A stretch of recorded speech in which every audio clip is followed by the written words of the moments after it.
우리들의 벽사일기 제1장 제사와 차사회동 1편. 요란스럽게 울려대는 시끄러운 응급차 사이렌 소리와 함께 고통에 아우성치며 신음하는 환자들의 소리가 한데 뒤섞여 병원 응급실은 마치 전쟁터 같았다. 정신없이 부산스러운 응급실 너머로 검은 그림자 같아 보이는 형체 하나가 우두커니 구석에 서서 물끄러미 병원 안 사람들을 쳐다보고 있었다. 검은 형체의 키는 병원 천장에 닿을락말락할 정도로 컸고 그 덩치 역시 엄청난 크기여서 응급실을 오가는 사람들 모두가 그 형체를 발견하지 못하고 있는 것이 참으로 이상했다. 그 검은 그림자 형체는 다름 아닌 저승사자인 감제사자였다.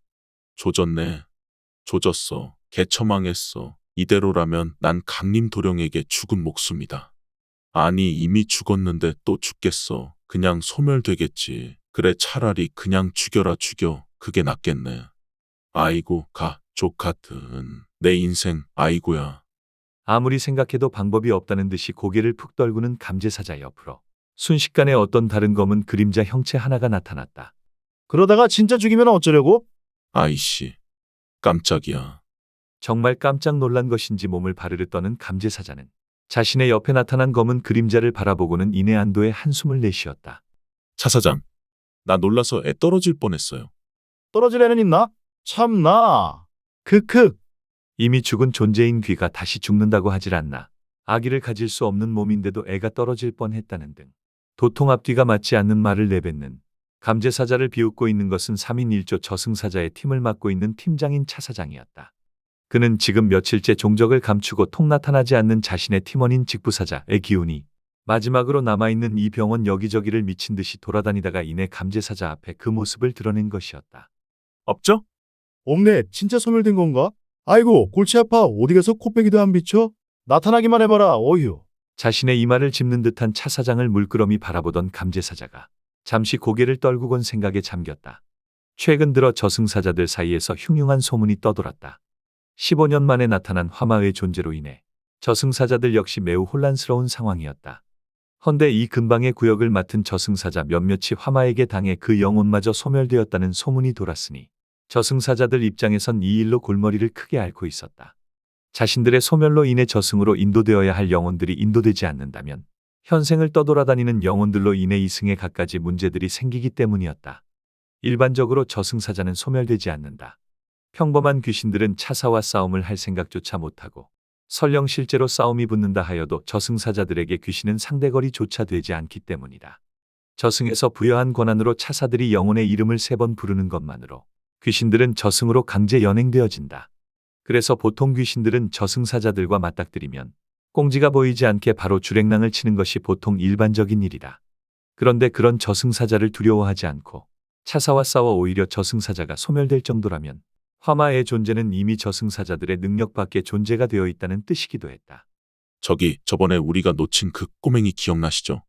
그 명부누락자 꼬맹이 일단 그거 처리하고 보고하면서 강림도령한테 말하면 어떨까요? 아이고 이 사람아. 강림도령 귀에 들어가면 우리는 그대로 꽤.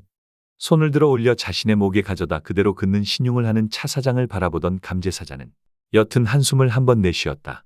자신을 향해 사람이라고 부르는 차사장 역시 정신이 없기는 매한가지인 것처럼 보였다. 명부 누락자는 급한 게 아니니 일단 오늘 처리할 것부터 해결하고 기다려보자고. 오늘은 어디 보자. 나이가 많네. 박영배 가보자고. 감제사자의 손에 들려있는 저승명부를 흘끗 쳐다본 차사장이 순식간에 스며들듯이 응급실 내부로 흘러들어갔다. 말없이 그 모습을 바라보던 감제사자 역시 어쩔 수 없다는 듯이 고개를 절레절레 가로저으며 서둘러 차사장의 뒤를 쫓아 응급실 안으로 들어갔다. 둘은 이윽고 천천히 응급실 가장 깊숙한 안쪽에 있는 침대 쪽으로 움직이기 시작했다. 응급실 침대에 누워있는 할아버지는 고통스러운 듯이 자신의 주름진 두 눈을 작게 뜨고 멍하니 병원 천장을 바라보고 있었다. 이윽고 자신에게 다가온 검은 그림자 형체의 존재를 느낀 것인지 흠칫 고개를 들어 침대 옆으로 고개를 돌려 허공을 바라보았다. 검은 그림자가 자신을 쳐다보는 할아버지를 향해 손을 뻗자 이내 할아버지 몸에 붙어있던 심전도 기기에서 경고음과 함께 호흡이 멈추었다는 요란한 기계 알람음이 응급실 사방으로 울려 퍼졌다. 그 소리를 들은 간호사와 의사들이 황급히 그 노인을 향해 뛰어오기 시작했다. 머지않아 어떤 하얀 형체 하나가 검은 그림자 옆에 순식간에 나타났다. 방금 전까지 응급실에 누워있던 할아버지의 영혼을 수거하고 있는 차사장은 지금 머리에 쪽을 진 단아하게 생긴 할머니의 모습이었다. 지금 자신의 옆에서 천천히 따라 걷고 있는 늙은 할아버지의 죽은 어머니이거나 아내의 모습이 분명했다. 인간의 마지막 길은 보통 제일 보고 싶었던 사람의 모습으로 나타나주는 것이 선한 일을 행한 귀인들을 위한 저승사자들의 마지막 배려였기 때문이다. 곱게 늙었다는 것이 이런 것을 두고 하는 말일까? 자글자글한 이마의 주름 가운데 삶의 고단한 흔적과 함께 착한 성품이 느껴지는 것만 같았다. 순간 그 늙은 할머니의 모습을 한 차 사장의 입에서 어떤 말이 천천히 흘러나왔다. 아들아, 가자. 이 못난 애미와 함께 가자. 어머니 보고 싶었습니다. 너무너무 보고 싶었습니다. 이제 가도 되는 거죠? 어머니 옆에 있어도 되는 거죠? 그래? 네가 그리 좋아하던 망개떡도 원 없이 먹고 그토록 그리워하던 누이도 보러 가자. 예, 자식들도 출가하여 지 자식들 낳고 잘 살고 있으니 저도 이제 더 이상 미련이 없습니다. 어머니 보고 싶었습니다. 정말 보고 싶었습니다. 그리웠다는 듯이 눈물을 연신 훔치며 차 사장을 와락 끌어안은 노인은 이윽고 결심이 선 듯 고개를 세차게 끄덕이며 어머니의 모습을 한 차 사장의 손을 맞잡았다. 고단한 듯 이마에 주름이 자글자글한 이 노인은 경남 의령군에서 나고 자란 남자였다. 이 노인은 살 날이 얼마 남지 않아 아들 내가 있는 남양주 병원으로 온 모양이었다. 과거를 들여다보니 어릴 적 6.25 전쟁 때부터 가족의 생계를 위해 그의 어머니가 손수떡매로 망개떡을 만들어 함지박에 짊어지고 장터에 나갔다. 남편을 잃고 두 자식을 위해 그의 어머니는 안 해본 일이 없던 모양이다. 살아생전 자식들을 먹여 살리기 위해 향긋한 망개잎에 감싼 망개떡 하나 마음 편히 먹지 못한 것이 한으로 남은 이 노인을 위해 차 사장은 그토록 그가 꿈에도 그리던 어머니의 모습으로 나타난 것이다. 죽음을 상징하는 이미지 때문인지 일반적으로 저승사자들은 사람들에게 공포의 대상으로 여겨졌지만 사실 그들은 저승명계에서 일하는 한낱 공무원에 불과했다. 검은 갓과 검은 도포를 입고 무섭게 생긴 흰 얼굴은 근대의 사람들에게 만들어져 입혀진 이미지일 뿐 실제 자신들은 일반적인 귀신들과 크게 다르지 않는 귀의 한 종류였다. 시대에 따라 인간들의 복식과 유행도 바뀌는데 하물며 저승이라고 다를까. 조선시대만 해도 본인들을 바라보는 사람들의 시선은 관복을 입은 사람이었고 그 전에는 장군의 갑옷을 입은 사람이기도 했다. 이렇듯 저승사자들은 자신을 바라보는 사람들의 인식에 따라 다른 복장과 다른 모습으로 나타난다. 그렇기 때문에 때때로 지금처럼 조상의 모습으로 나타나 영혼들을 저승으로 이끌기도 했다.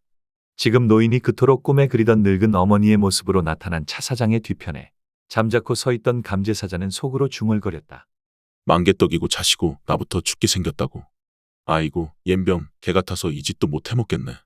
그런 감제사자의 배를 팔꿈치로 슬며시 치는 할머니 모습을 한 차 사장을 향해 고개를 휘휘젓는 감제사자는 이윽고 조용한 목소리로 차 사장에게 말했다. 박영배 씨는 차 사장이 데리고 가십시오. 내 주변 좀 더 둘러볼 테니. 간 김에 강림 도령에게. 또 그놈의 강림도령 타령. 진짜 강림도령 귀에 들어가면 우리 둘 다 그 자리에서 그냥 뒤진다니까? 곱게 못 죽어. 과 그냥. 혀를 끌끌 차는 차 사장은 짜증난다는 듯이 할아버지의 영혼을 데리고 순식간에 사라져버렸고 감제사자는 멍하니 응급실 복도 가운데 서서 병원 내부만 바라보고 있었다. 왜 하필 그 많고 많은 저승사자들 중에서도 하필 자신의 팀원이 사라진 것인지 몇백 년간 같은 팀으로서 셀 수도 없이 수많은 망자들을 저승으로 인도한 감제사자였다. 저승으로 이끌고 갈 사람들의 명단인 명부를 관장하는 직부사자가 나타나지 않고 더 이상 그 기운조차 느낄 수 없다는 것은 정말로 심각한 일이었다. 직부사자의 기운이 하나도 느껴지지 않는 감제사자인 자신의 입장에선 그가 소멸되었다고 밖에 생각이 들지 않았다. 감제사자와 차사장 단 둘이서 어떻게 이 일을 계속해서 수행할 것인가. 팀장인 차사장이 지금 이 노인의 영혼을 인도하기 위해 저승명계로 넘어간 이상 자신 역시 넋놓고 가만히 앉아있을 수만은 없는 노릇이었다. 뭐라도 해야만 했다. 감제사자는 땅이 꺼져라 깊은 한숨을 내쉬며 서둘러 병원에 있는 명부에서 누락된 영혼을 수거하고 저승으로 복귀해야겠다고 되뇌었다. 감제사자는 한 달 전쯤 병원에서 발견한 이상한 남자아이를 생각하고 있었다. 분명 그 아이의 이름은 명부에도 없었고 이미 그 어린 영혼은 육체에서 빠져나오기 직전의 상황인 위태로운 지경이었다. 그럼에도 어떻게 숨이 붙어 있는지 도통 알 수 없는 이상한 아이였다. 병원에서 죽은 이들을 저승으로 인도하는 과정에서 우연히 그 아이를 발견한 것은 감제사자 자신이었다. 사실 우연이라고 하기는 좀 못했다. 시큼털털하지만 달큰한 막걸리 냄새와 고소한 기름 냄새는 분명 화려한 빛깔을 뽐내는 오색전이 분명했다. 자신도 모르게 이끌려 발길이 닿은 곳은 언제 죽어도 이상할 것 하나 없는 중환자들이 입원한 9층 병동이었다. 무언가에 홀린 듯 자신도 모르게 다가간 어떤 병실 앞에는 널찍한 밥상에 한가득 제사상이 차려져 있었다. 그것은 분명 사자밥이었다.